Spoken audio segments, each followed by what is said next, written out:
So thank you everyone for joining. My name is Paula Torres. I'm working off two computers, so I apologize if I'm looking at the wrong one and it makes it look like I'm not paying attention to you because that's not true. But I have been licensed for a little over 5 years. I've been with Keller Williams the whole time. And one of the reasons why I really loved it here was the amount of education that I received. If any of you guys are on here that are newer, and even those that aren't, as you know, it's a forever changing process and you're always learning something new. So we have such an amazing crew in our office that, anytime you feel like you need to learn something, there's always an opportunity. There's always people to ask, whether it's other agents, lenders, attorneys. So I'm happy to be participating today and helping you guys. I would like this to be an interactive process because I don't like listening to myself talk. And, feel free to interrupt me and ask me questions along the way. So what I'm basically going to talk about today is a buyer consultation. So once you've already gotten the buyer, what's your first conversation look like with them? When I first started, it was like, okay, what do I tell them? What do I ask them? There's so much to go over with a buyer, but you also don't want to overwhelm them with all of this information. So, what's the best approach? And what I'll tell you is that my approach might not be the best approach for you or for your client. You kind of have to tailor your approach to your client. Your client is your customer, so you want to get to know them. Some people are very emotionally driven, and all they want to talk about is the way that their house looks and, how many bedrooms is it going to have and what color is it going to be? And that's all they care about. Other people want to know the facts and the logistics. They want to know, how much am I going to pay? What does the contract say? What am I signing? And that's all they care about. So you kind of have to find a happy medium between the two. So what I'm going to do is just kind of have an informal discussion about how I converse with my clients. But then I'm also going to show you guys the buyer presentation that's available to us in Command, and also a buyer guide that's available to your clients in our app. So let me see if I can share my screen. Oh Lord, what is this? Okay. Share.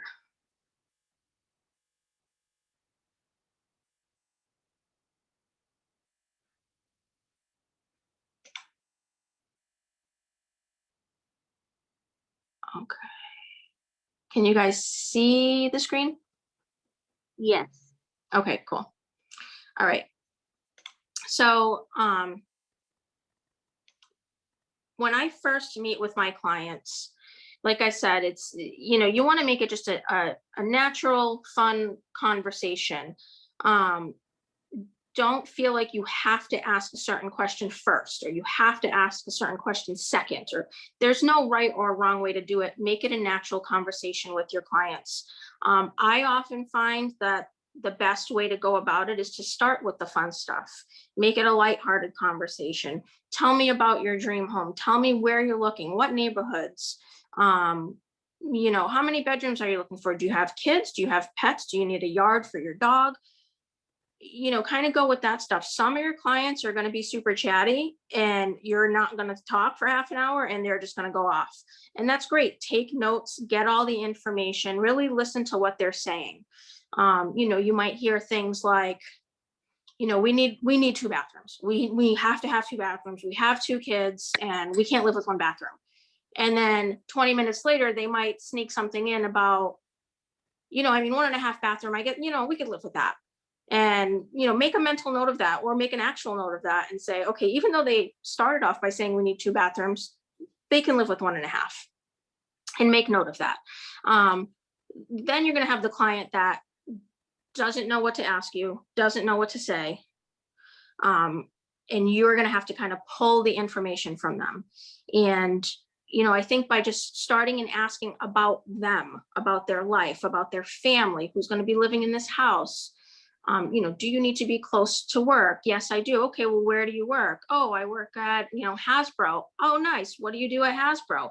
And then just have a lighthearted conversation about their job.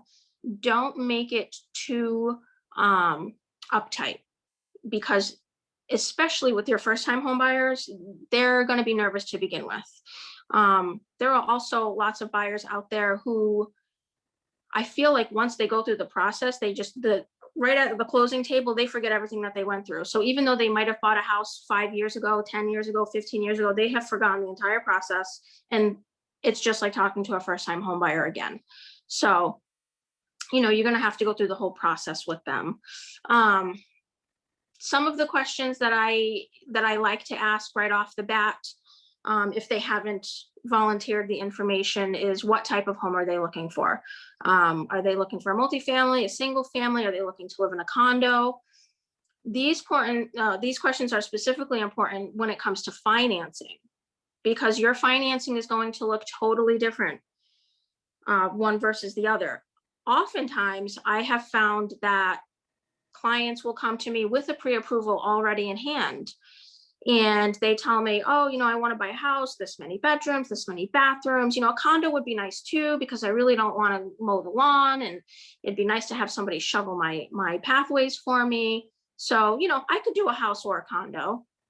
Okay, that's great. Look at their pre-approval. Their pre-approval says they're pre-approved for a $300,000 single family home. Well, now condos have condo fees. So that has to be calculated into their mortgage pre-approval. So you're going to want to ask them, well, have you discussed this with your lender? Does your lender know that you might be looking at condos? Did they take that into consideration when doing this pre-approval? Oh, no, I didn't know I had to tell them that. Okay, so each one of these scenarios is going to be a different scenario for the lender as well. So you kind of want to get from them what it is that they're actually looking for. And if they are, open to 2 or 3 different options, that's fine. Get those 2 or 3 different pre-approvals from the lender. And then, like I mentioned, talk about the characteristics of the house. How many bedrooms do you want? How many bathrooms are you looking for? Does it have to have a garage? Do you need a yard? Some people want a big yard for their kids to play in. Some people don't want a yard at all because they don't want to cut the grass. In this market specifically, with our inventory being so low, that saying comes to mind, beggars can't be choosers. You certainly don't want to, put your clients in a house that they're not going to like just because they haven't found one. But you do want to make that list with them of must-haves versus I'd like to have. Like I mentioned earlier, do you have to have 2 bathrooms, or can you live with 1.5 bathrooms? I've been living in my house for 8 years now. I've had 5 people living in my house. We have 1 bathroom. I do not enjoy it. My showers often get interrupted, but we're fine. And I have a 1 bathroom house. If I had to buy another house with 1 bathroom again, I'd be okay. I'd like to, but I'd be fine with 1. So have those conversations with your clients. Sometimes it's a process. Sometimes they're going to tell you, nope, I have to have 2 bathrooms. Okay, not a problem. And then when they start looking out there, all of a sudden they start sending you houses with 1.5 bathrooms. Oh, can we take a look at this one? And that's when you want to bring up, okay, should I open up the search criteria a little bit?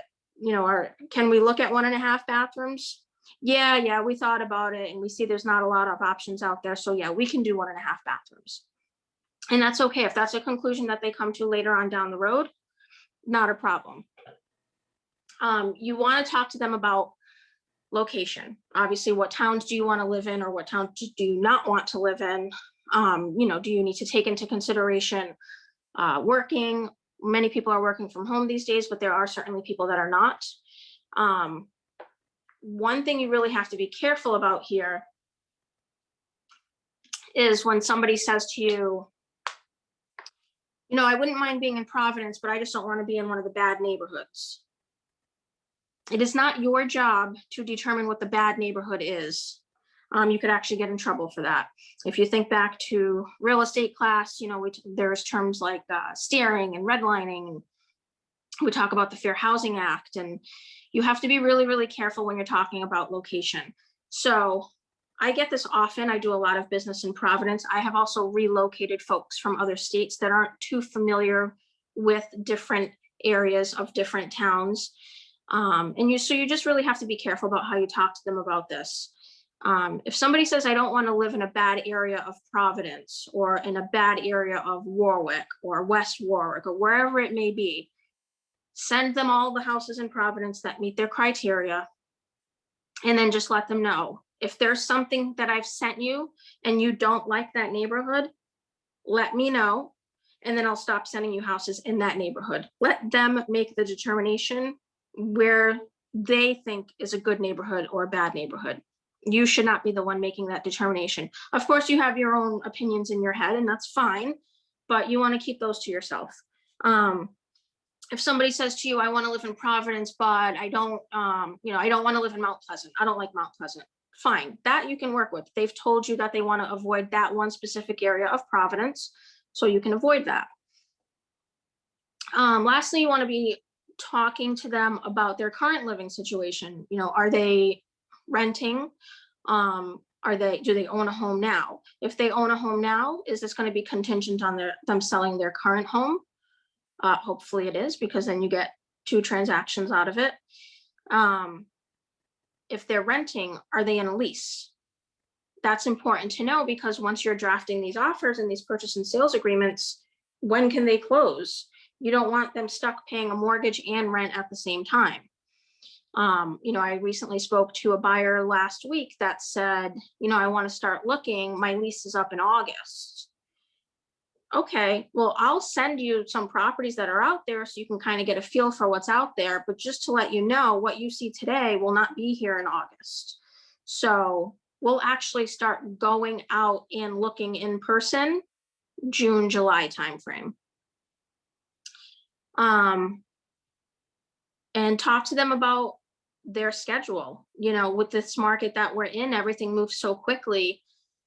If you show them a house and they say, you show them a house today and they say, okay, yeah, I'm available on Sunday afternoon, that's probably not going to work. That house will likely be gone by Sunday afternoon. So talk to them about, what days are you available? What times are you available? So that you already know that, Wednesday nights is good for them. So you send them a house today and you say, hey, this house looks really nice. Can we schedule for tomorrow at 5:30?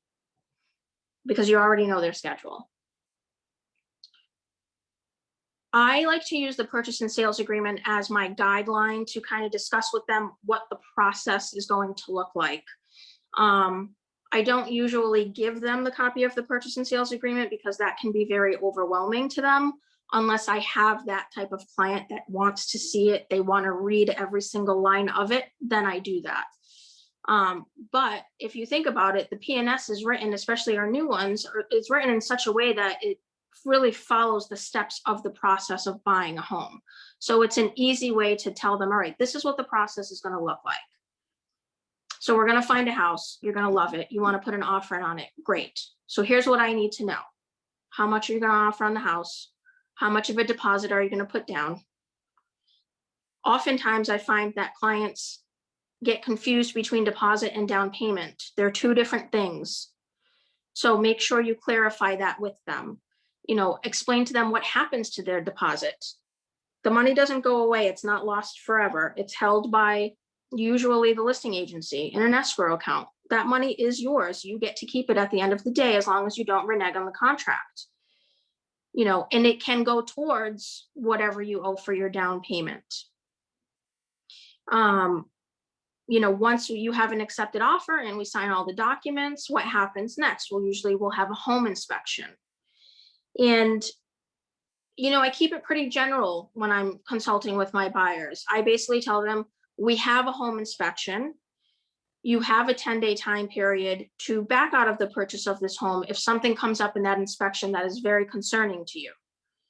When the time comes, then I'll discuss with you what the home inspection is going to look like. You don't want to overwhelm them with unnecessary information right off the bat on day one. Let them know that they get the inspection. Let them know, that they have an out when it comes to the inspection. That's really all you need to let them know. Once you're under contract and you're ready to get an inspector out there, then you can explain to them what the inspection actually looks like.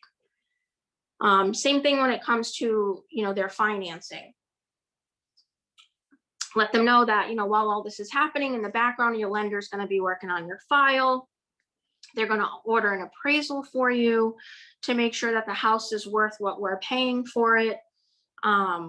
Explain to them their options when it comes to the appraisal.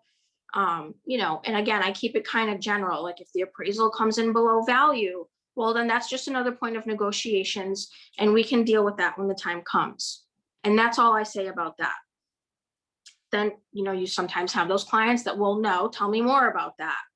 And they just really want to get super prepared, and that's fine. And then if that's the type of client that I have, I will tell them more about that, and I'll give them the different scenarios. And then we discuss the closing timeline, because when you're ready to put in an offer, you need to know, again, are they in a lease? Do they have to wait for a certain time to close? Some clients will I cannot close on Thursdays ever. Thursdays I have, very important meetings at work, and I cannot ever take a Thursday off. Okay. So when you're writing up the contract, don't put a Thursday closing date. So you want to have that discussion with them as well. Lastly, I like to educate my clients on the current state of the market, whatever it may be. If we're having the discussion today, it's going to be one discussion. Next year, it will likely be a different discussion. It was a totally different discussion 2 or 3 years ago. 2 or 3 years ago, my discussion was, all right, we're going to find a house. You're going to love it. I'm going to bid 20,000 under asking, and we're going to negotiate the crap out of it. And I'm going to get you an awesome deal. That is not the discussion I'm having with these clients today. Today, it's you have to make very quick decisions. You have to be assertive and aggressive with your offers. And you're going to have to be flexible. You might not get the first one. You might not get the second one. We're going to try really hard to get you the third one. I am not a sugarcoater. I tell my clients how it is. I don't want them to be disappointed. I want them to know what to expect. And in this market, it's not fun for a lot of buyers. So I tell them what I think is the keys to a successful offer. This is what I think the house is going to appraise for. So I think this is what you need to offer. Yes, it's over asking price. I know that. But if you want this house, that's what I think you need to do. You talk to them about their timelines.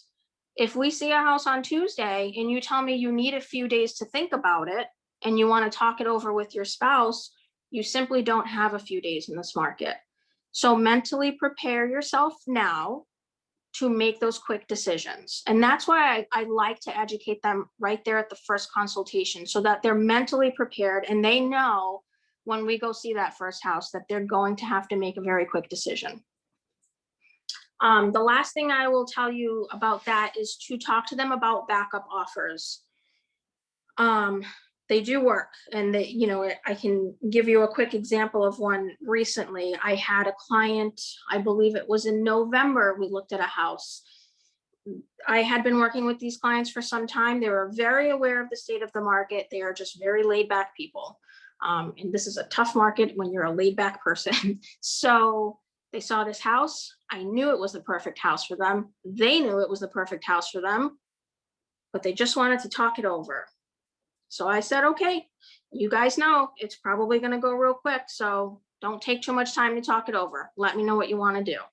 They said, yep, we know. We'll get right back to you. They got back to me 2 days later. All right, we're putting in an offer. Awesome. I got all the details from them. This is what we're going to offer. This is when we're going to close. I called the listing agent just to give him a heads up. Hey, I'm going to be submitting an offer to you. I'll have it in the next couple of hours. He said, oh no, we already went under contract last night.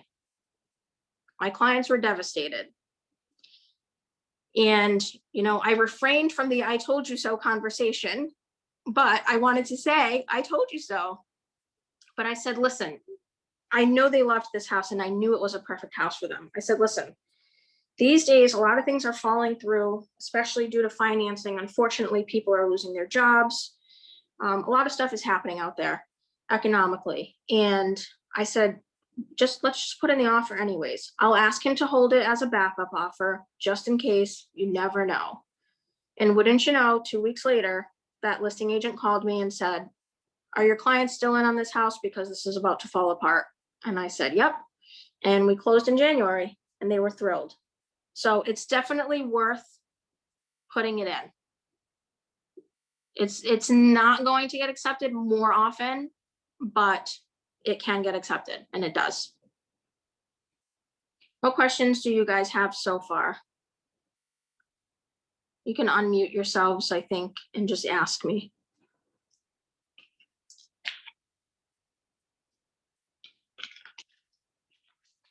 Oh dear. Okay. I'm probably going to lose my voice. Yes. Quick question. When do you recommend us bringing up the forms to sign with buyers? So again, I think it's something that you take on a case-by-case basis.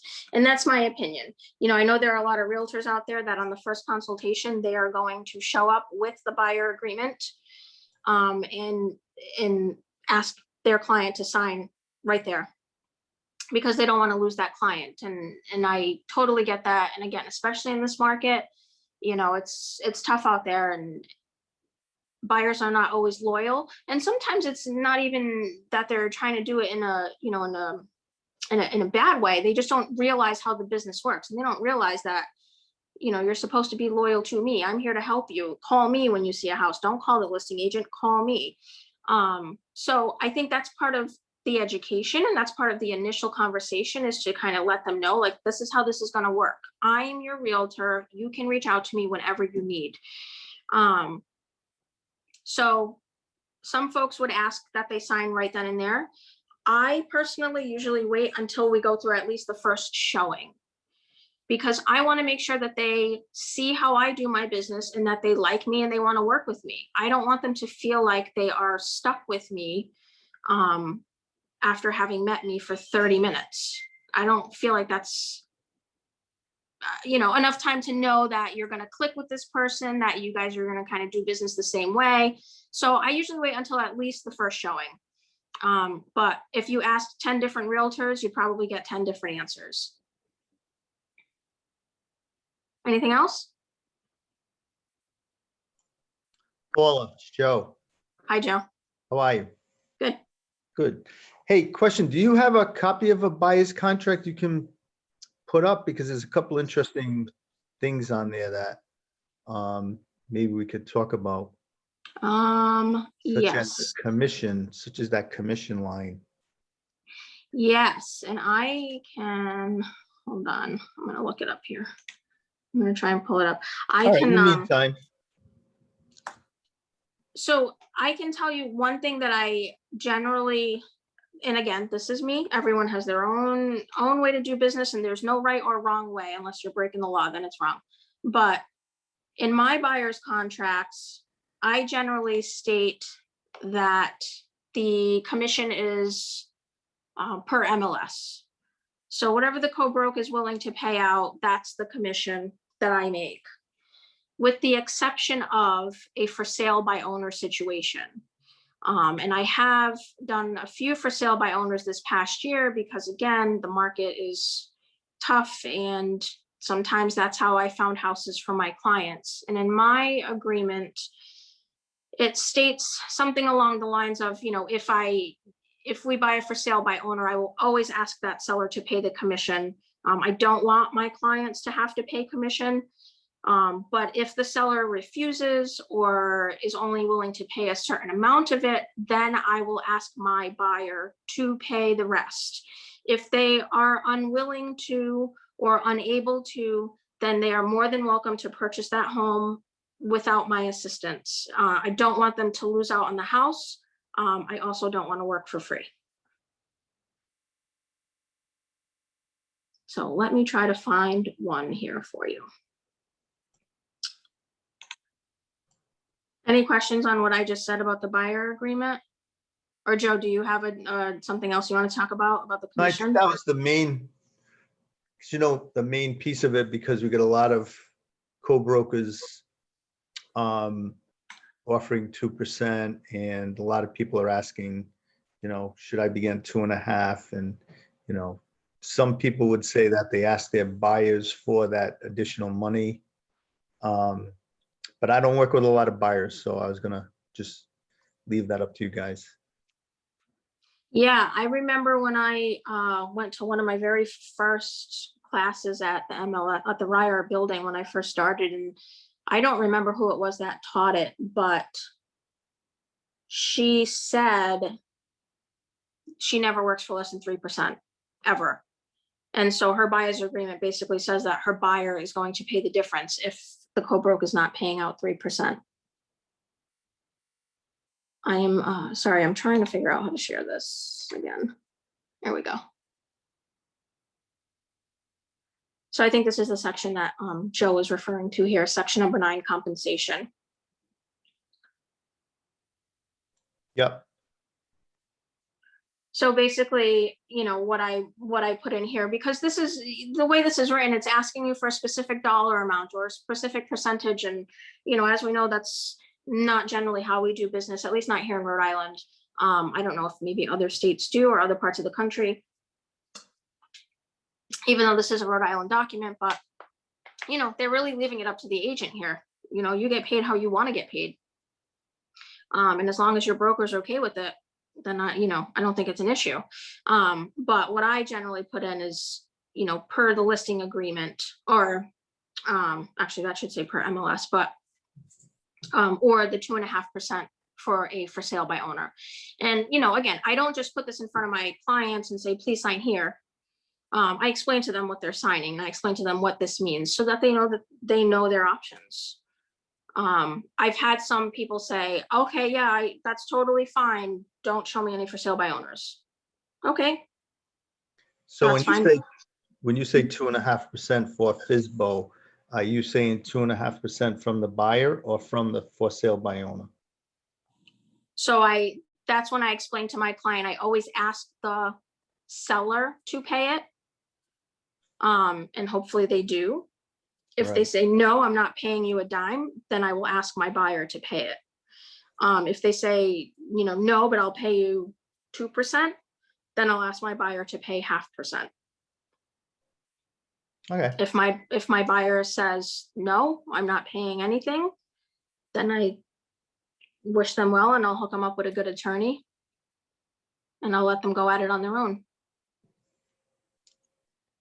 Can you go to the first page of this document so we can look at that? I haven't seen it in a while. Must be nice to only work with sellers.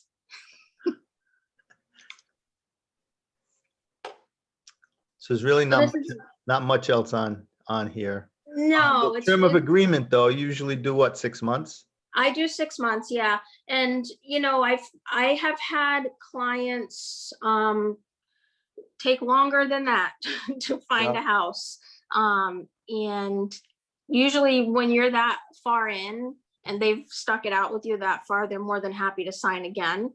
At least that's the experience I've had.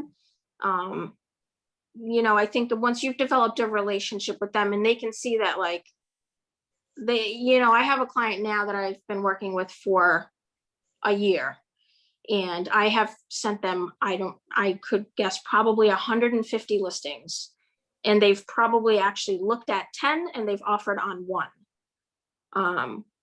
They know that I'm not the issue. Let's just say that they know that they are just very, very picky. So they've had no issue with, re-signing with me. They've enjoyed working with me. They're happy with what I've provided them. They're just really picky. So they want to stick it out with me. But yeah, this is pretty, it's pretty simple. It's just your client's name and our brokerage and how long of an agreement. And again, I ask for 6 months. You can ask for more or less. It's totally up to you. I also tell my clients, like, if you don't like me after a month, or you feel like I suck at my job and you don't want to work with me, just let me know. It's okay. We can part ways. Your name goes here in section number 3 because you are the designated representative. Here, I am licensed in Rhode Island, Massachusetts, and Connecticut. So I will generally put in where I know my clients are shopping. So that way, she doesn't shop in Rhode Island with me and in Massachusetts with a different agent, and maybe I've been helping her for 5 months, and then she calls me one day and says, oh, I just went under agreement, house in Fall River with a Mass agent. That would really suck. And I know that because it happened to me, and that's why I put this in here now. So there's nothing worse than completely wasting your time and not knowing that your client's actually shopping somewhere else with someone else. This section here, number 6, it just kind of goes over what the expectations are from the buyer, not from the buyer's agent.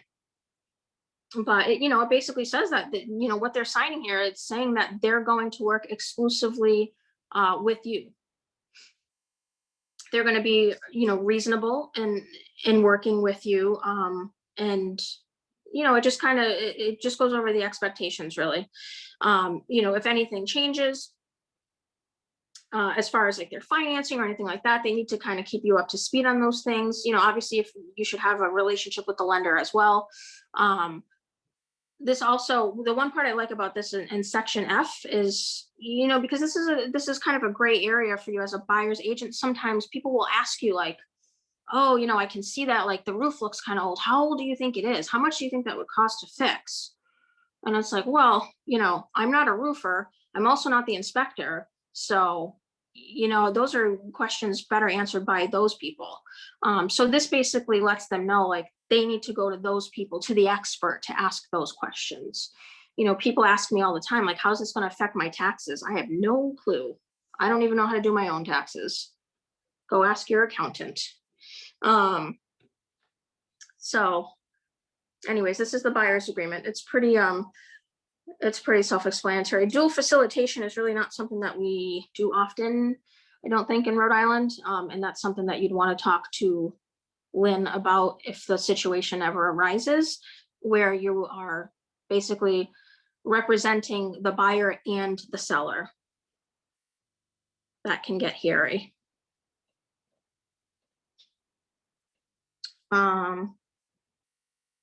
Yeah, I think other than that, this is pretty self-explanatory. Let me show you guys now the buyer guide that is in Command. So in Command, in Designs, there are, I think right now there are 5 buyer presentations that you can use. And we're going to have a class on designs probably sometime in April or May. So you can go over the ins and outs of actually how to tailor this for yourself. That's not what I'm going to go over now. I'm just going to go over the content. These guides are awesome. It's basically everything we just talked about, but in a much prettier way. So as you can see here, you can kind of, tailor it for yourself. And it goes over this whole page right here is telling, and look at the yellow here, remove this page before use. So this is not a page that you're going to print out and give to your client. This is an instructional page. And it basically tells you about the different sections of this and, what they're intended for and how you can best use them. Anything in here you can change or you can eliminate.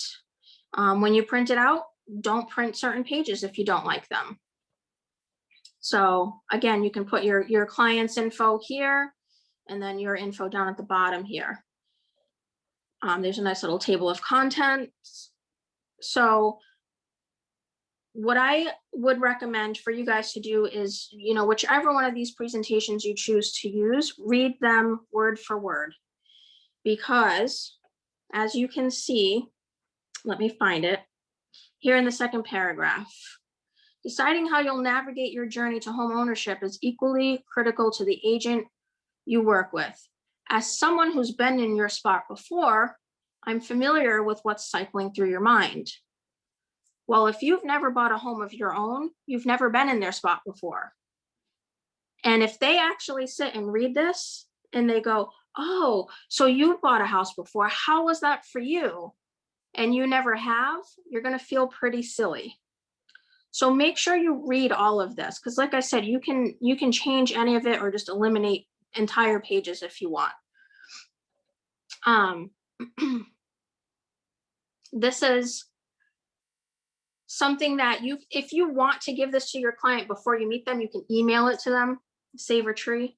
But there's something to be said for sending it out in advance. There are some questions here that they can think about before you have that initial consultation meeting with them.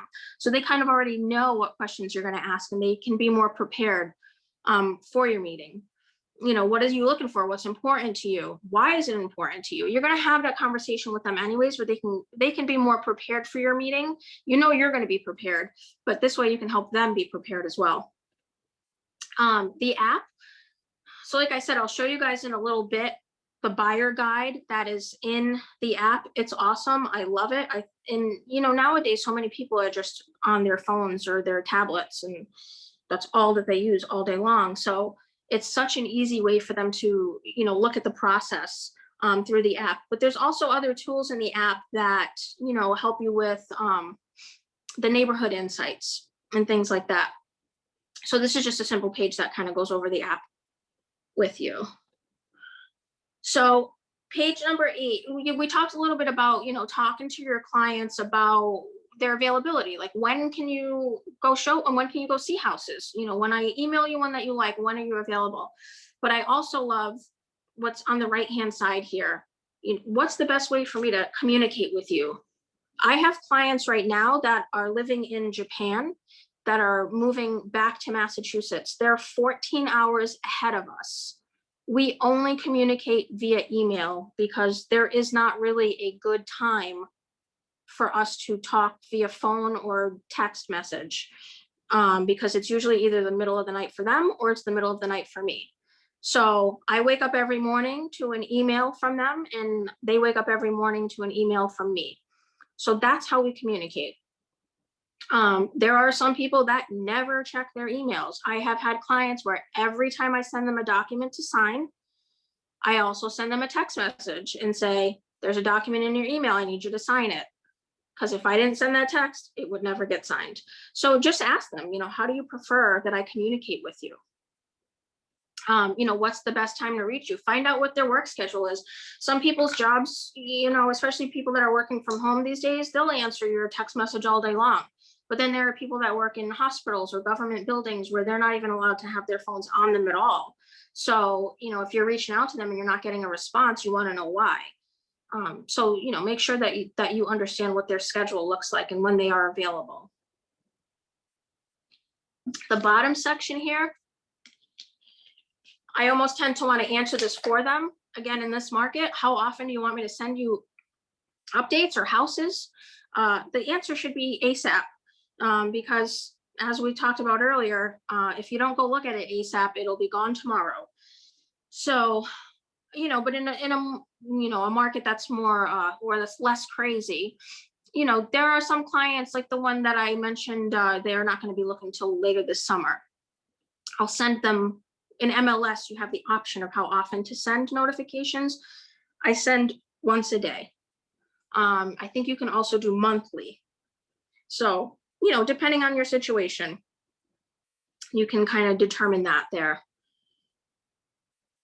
So wish lists. Some of these pages get very, very specific, and I tend to shy away from that personally. You know, we talked about earlier, like how many bedrooms, how many bathrooms, you know, all those general questions. But then when you start talking about like, what kind of kitchen counters do you want? And what kind of, you know, exterior materials do you want? And now you're getting really, really specific. And when there's a lack of inventory like there is now, there's a pretty good chance you are not going to find them a single home if you're getting that specific with requests. And that's something that, you know, have an honest conversation with your clients. Say, listen, like, it's probably not likely that I'm going to find you a home with these 25 things that you told me you need. If it's really important to you, that's fine. Let's wait until the market eases up a little and there's more inventory out there. I think we'll have better luck then. You know, just have an honest conversation with them. There's an important question in here. Do you want a house in move-in condition, or are you willing to do some work on it? So I can't tell you how many times I've had someone come to me with an FHA approval and tell me, you know, I'm handy, you know, or I'm a contractor, or my dad's an electrician, or this or that. So, you know, if the house needs work, that's fine. I'm okay with that. I just want to get a cheap house. Well, you might be okay with that, but your lender is not. And you were approved for an FHA loan, and here's what that means. So that's a conversation that you want to have with your clients right off the bat. When it comes to their financing, you know, what does their lender say they can buy? Because it's not always up to the client. It's usually up to the lender. All right. So again, more questions that I don't like because I think they're too specific regarding wish lists. now we're getting into specific rooms here. And if you love this, great, use it. That's fine. I don't love these few pages, so I wouldn't use them. Neighborhood preference, we talked a little bit about that. Be careful about when somebody just throws out there, I don't want to live in a bad neighborhood. What I do or did notice in here is regarding school districts. So just something to keep in mind, especially, if you guys, that don't have children or might not be familiar with this. So when I was younger, you went to the school that was like closest to your house. Now that's not always the case. I can give you, an example of where my kids go. My kids are in elementary school. Pre-COVID, of course, our school was full to capacity. So if we had a child that moved into the neighborhood, they were not going to our elementary school. They were getting bused to a different elementary school in town. So when parents bring up the conversation about schools and they want their child to go to a specific school, make sure you direct them to that town's school district or school department, because it might not be a question that you can answer. All right. I also love this section here. I think it's page 16. So your clients can use our app and look by neighborhood. And usually they know what neighborhoods that they want to live in or that they're considering. And they can kind of do their own research on our app here, and they can fill this all in. That's what it's intended for. It's intended for them to do a little homework. The reason I like this is because I have found recently, and I've heard, from other agents, and I've seen it myself, sometimes these buyers out there are almost blaming you for, them not being able to find a house that they want. And this kind of puts the onus on the market. It's really the market. It's not your fault. It's not your client's fault. But here's the neighborhood you're looking in. Here's what houses are selling for in that neighborhood. They're selling for 400 to 450,000. You have a budget of 300,000. You can't argue with that. They can't argue with it. It's right there in black and white. So that's why I really like this page. It helps your client educate themselves, because sometimes hearing it from you is not enough. They need to see it for themselves. So this is a quick, just step-by-step, this is how home buying works. And this is kind of what we've already talked about. This is what I go through with my clients when I meet with them. I like to put this towards the beginning and not towards the end like it is in this presentation. But it goes through the different parts of buying a home. Financing. So these next 2 pages are regarding financing. I am comfortable speaking with my clients about financing. It's important for you to have some general knowledge on financing, on what their pre-approval looks like, what it means. But when they start getting really specific, that's, one of those times where you want to say, let's give your lender a call and let's ask them these questions, because you are not the expert in financing. But you definitely should have some general knowledge. And when you don't know an answer to their question, call the lender. And there's nothing wrong with saying, I don't know. That's not my field of expertise. Let's call your lender. Any questions so far? Nope. All right. Paula, These next just a few- note. Yeah. So this is a presentation that's been prepared to put everything in here.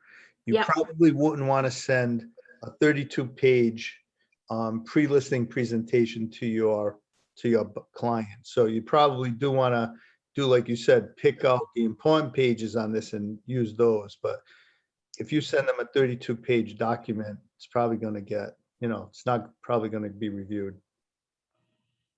Exactly. Yeah, for sure. And you're like I said earlier, you're going to have those clients that are going to read every single page. I think they're nuts, and that's fine. But you're going to have those clients that are going to, skim it, and you're going to verbally paraphrase it for them. that's what the consultation is really, is just paraphrasing all of this. These next few pages here, it's just talking about you, it's talking about Keller Williams. For those agents that are newer, you have this whole section here on the right that talks about how many years in business you've been in, how many clients you've helped. And, you know, I can totally understand if you don't want to put 0, 0, 0, and 0 on there. So this is one of those pages that you probably just don't want to include, or eliminate this whole section here. And that's fine. Again, same thing here, same thing on this page. Another thing that I thought was really neat about this presentation, because of the times that we're in, is if we scroll down to page 27, searching safely. So this is all about COVID. This is basically telling them, like, here's what I can do for you to help you feel more comfortable. If you're going to go physically out and look at houses, here's what I can do for you. If you don't want to go out and look at houses, here's what I can do for you. You know, all the documents are signed electronically. I can FaceTime you through a house. I can do virtual showings. I can bring gloves. I can bring masks. I can, you know, I can bring Lysol. Like, this is all the things that you can do for your clients to make them feel more comfortable in this time. And then the last part here that I kind of like, maybe I'm a little bit nerdy, I don't know, maybe some clients wouldn't like this, but it's the commonly used terms. And it's basically a dictionary of all the terms that we use. And, you know, I think a lot of times because we're in the business, we forget that our clients are not in the business.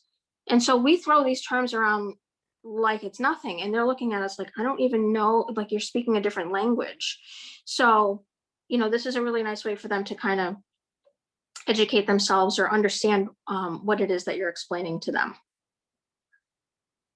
So again, this is one presentation. There are, I believe, 5 of these in command. So it's really, they're awesome. I've looked at 3, I think. The other 2 I haven't even looked at yet. So look through them. They're all a little bit different, but I mean, at the end of the day, they all have the same information in them, and you can tweak them and tailor them to make them your own. And sometimes I tweak them for different clients, because I have those clients that will want to read all 32 pages. And then I have those clients that probably will never look at it anyways. The Paula, last can you thing, go back? yeah. Can you go back to the personal information in that, or Yeah. unless you bugged out? Nope. I was Hold just going to say, in the personal information, if you're new, you can always call Brianna and get some of those, Brianna or Sarah or Nicole, and get some of those numbers. And instead of saying my personal experience, you can say our office does, whatever, $1,400, 1,400 closings a year. And you can get all of those stats right from our office and use our office as your stepping stool, as opposed to your own personal information if you are new in the business.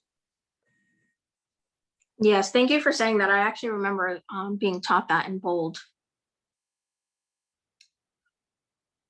Any other questions on this before I show you guys the app?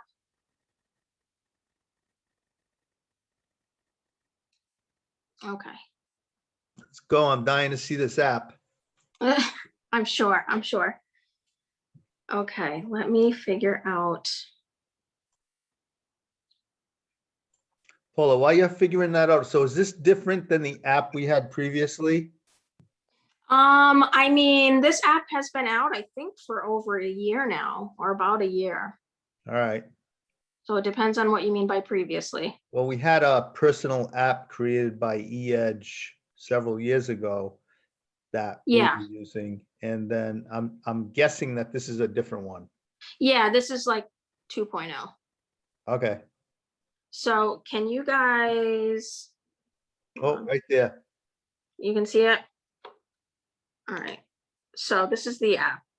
If you look in the, this is really going to be interesting for me to do. If you look in the middle here, it says guide. Ooh, sorry. Right in the bottom middle, it says guide. So if you tap that,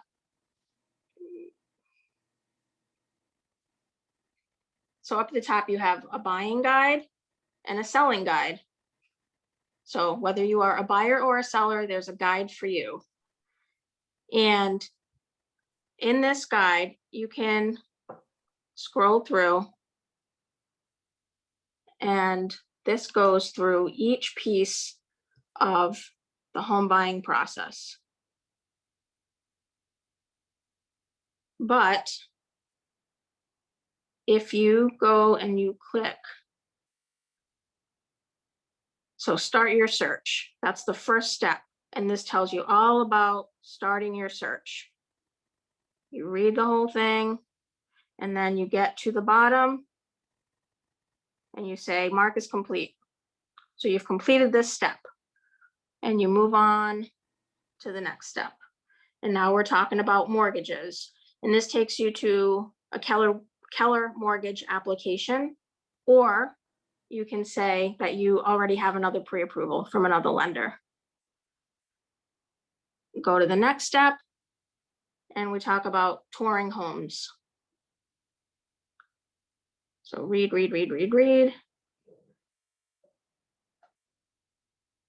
If you guys have not downloaded the app yet, I believe the directions are in command. Don't ask me how to do it because I have no idea. It's been a while since I've done it, but I know that they're in there. So here's your next step. All right, once you've toured homes, now you found one, you're gonna make an offer. So Paula, you're acting as the buyer right now, right? Yep. So how do you get this app to your buyer? So if I leave this guide, I have this app on my phone, Yep. and I can click on, sorry, it's weird, I'm doing this backwards. All right. I can click on my little picture, the little guy there at the bottom. Yep. It says more. And then one of the options, share the KW app. Okay. Simple as that. Once you click it, then I get to put who I want to share it to. Okay. You can even share it on Facebook. Great. So anyways, that guide is, it's pretty detailed step by step. It's a lot of reading. So it's not like, super fun, but when your clients are like sitting on the couch at 9 o'clock at night watching TV, they can just scroll through there and kind of, educate themselves and help prepare themselves on top of what you've already taught them. Okay, so I have a question. So the Keller Williams app, and then we also have obviously the MLS search. Yep. Is there like a preference on which one we want our clients to be using, or kind of both? Or I would personally, I would say no. My clients all get sent the app. Whether they choose to download it or not is totally up to them. I set them up on a search in MLS, and that's how I send them properties. The app allows them to search on their own. okay, so the app is more of an introductory, and then once they get a little bit more serious, then you can get them with the MLS. Sure. Okay.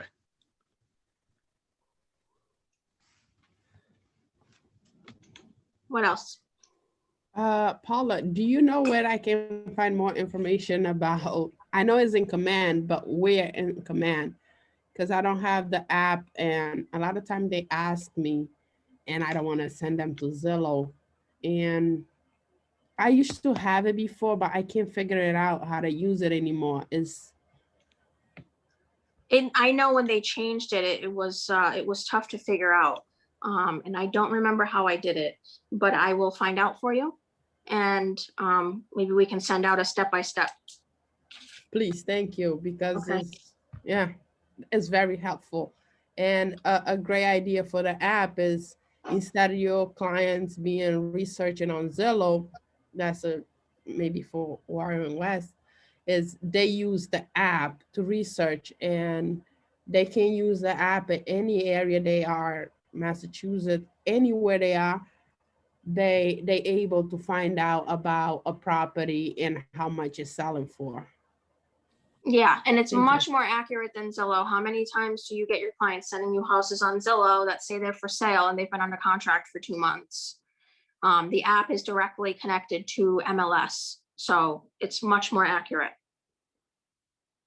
Can I just say something, Paula? You don't want them being at Zillow, because again, there's a lot going on with Zillow and you Yeah. don't want them being solicited.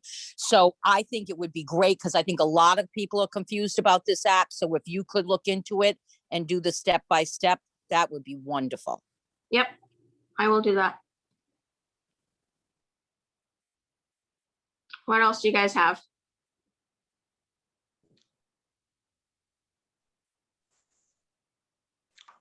All right.